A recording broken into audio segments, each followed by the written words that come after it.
Hello, welcome to my channel, Furniture for the Trade. In this video, I'm going to be making a Sabor Leg chair out of hard maple.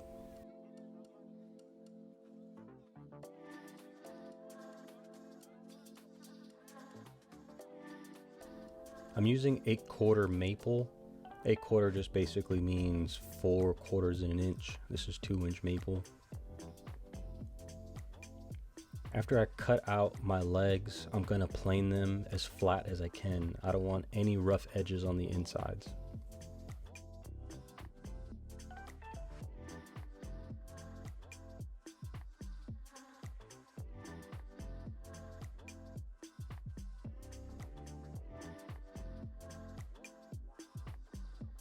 I'm adding a little bit of mineral spirits to my table saw.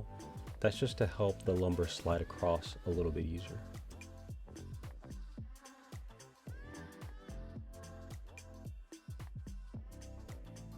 I'm also not cutting these pieces with the blade all the way up.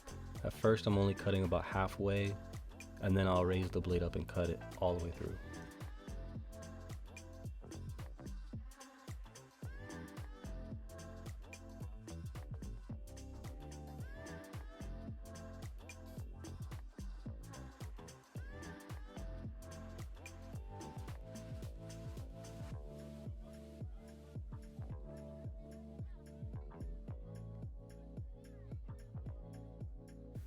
When you're applying your glue, you want to make sure to spread it across the surface very evenly. Here I'm using a wedge just to minimize any air bubbles or pockets.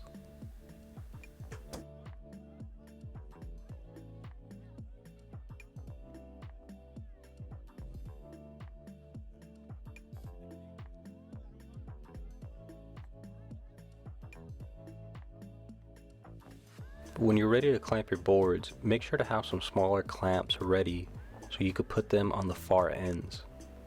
This will help the boards from sliding when you're applying pressure to your clamps. This will also help keep them flat.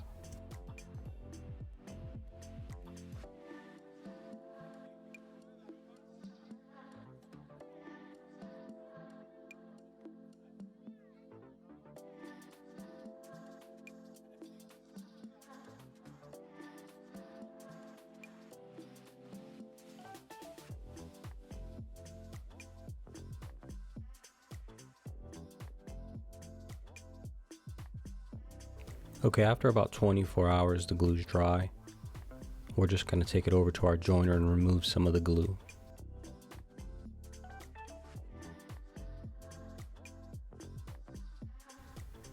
The joiner is helping me remove that excess glue and to get a flat surface.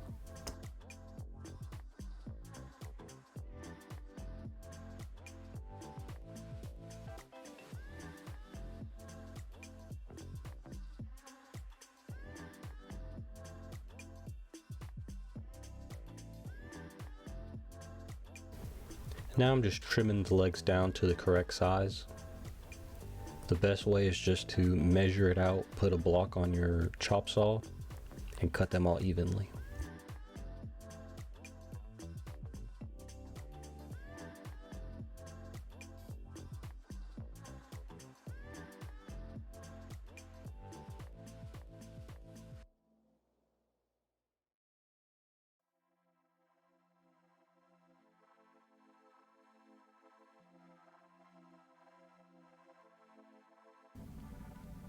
Now using my leg template, I'm going to start drawing out the legs.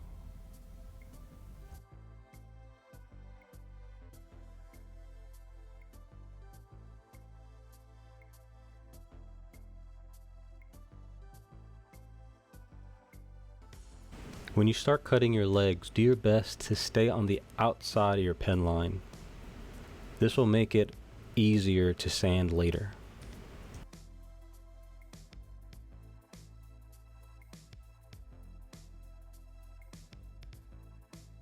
Your belt sander is going to help you get a smooth surface.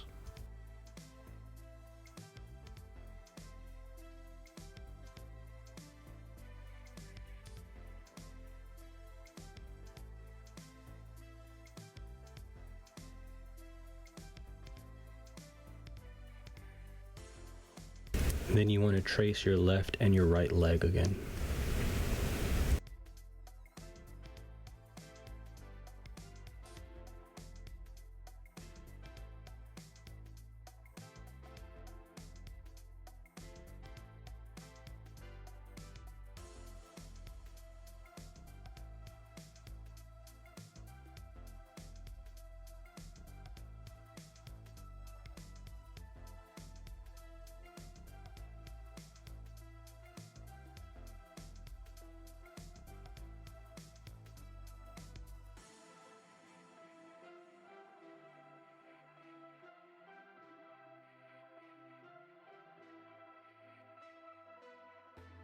Always go back to your belt sander to help get a smooth surface.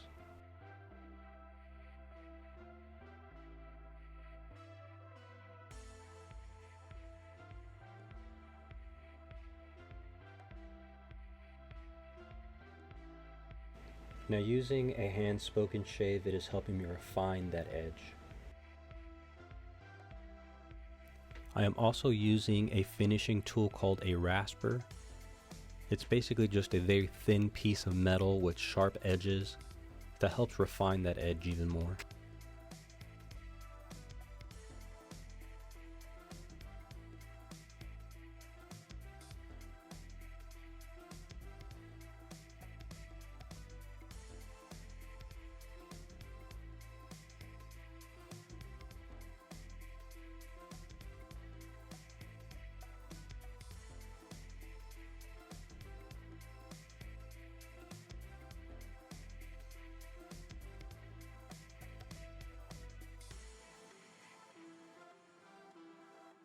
Next it's time to cut the back legs.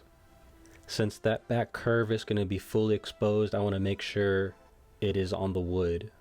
On the inside, I'm going to seam a small portion. Since the stain is going to be relatively dark, it's not going to be seen.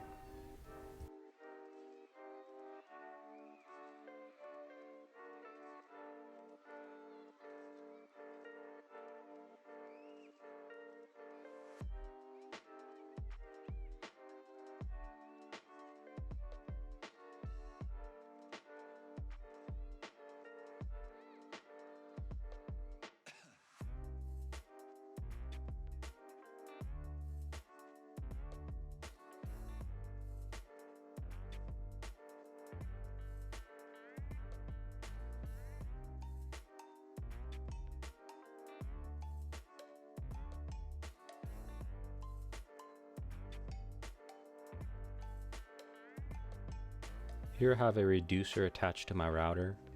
That's to help slow down the RPMs so that it doesn't chip the wood. This is also the same pattern I use to cut the legs.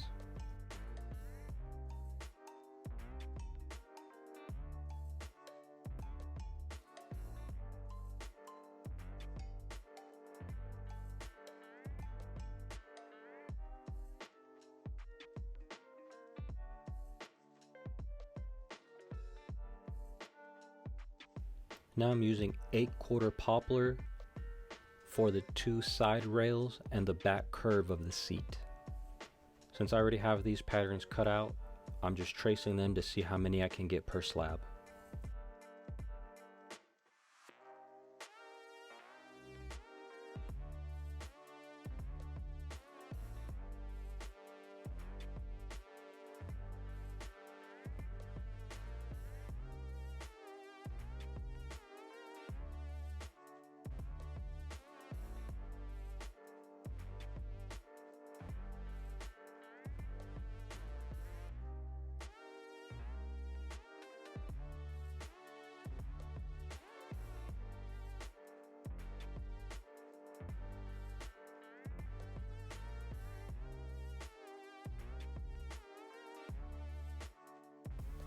Using my square and block, I'm marking where my dowels are gonna go.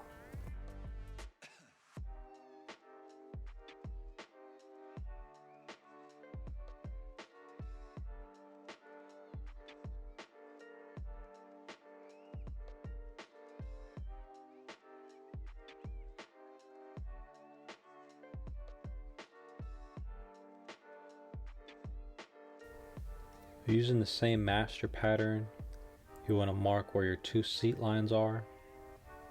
This is just where your two side panels and the back curve are going to join.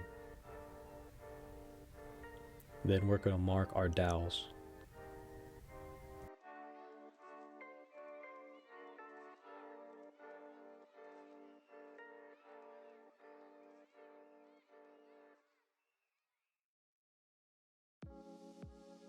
You're going to do the same to the front legs.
These pieces are for the top inside back. After this, they're going to be milled down and glued together.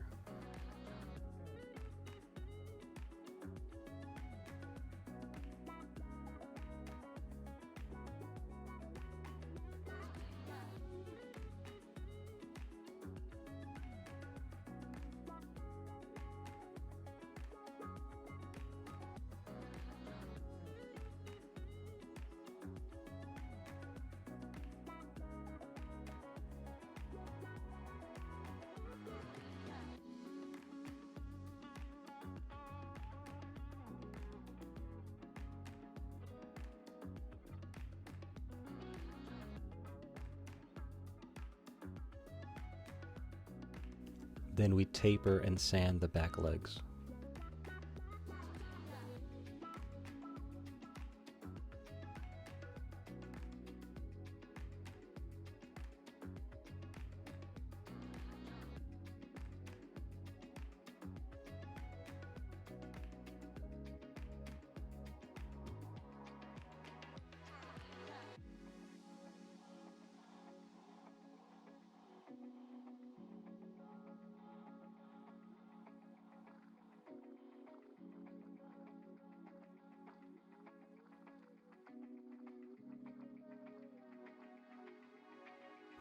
Filing the edges will help prevent them from chipping.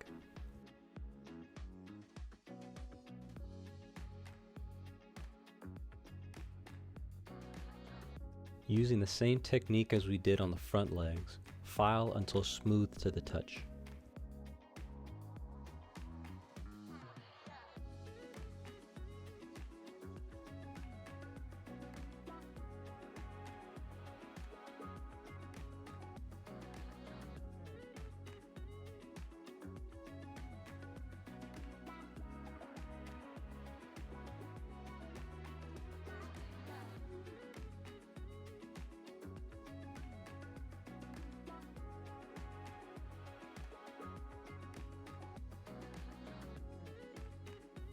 Now we assemble the chair to make sure all the pieces fit correctly.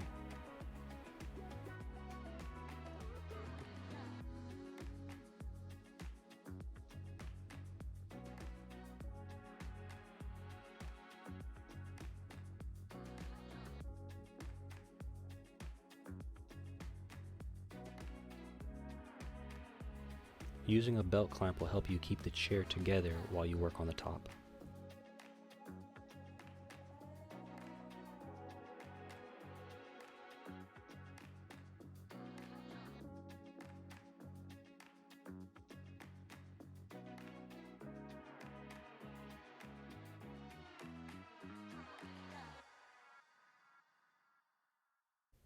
The top will help you find the bottom portion of the inside back. These two end pieces are the trickiest part of the chair. They're going to require you to trim and adjust them accordingly to your liking.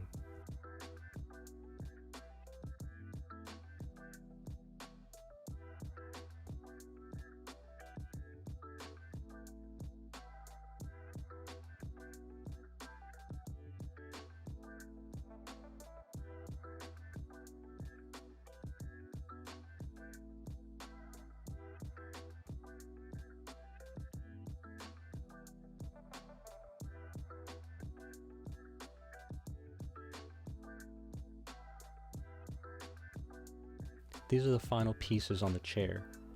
All that's left is to glue and reinforce with corner blocks.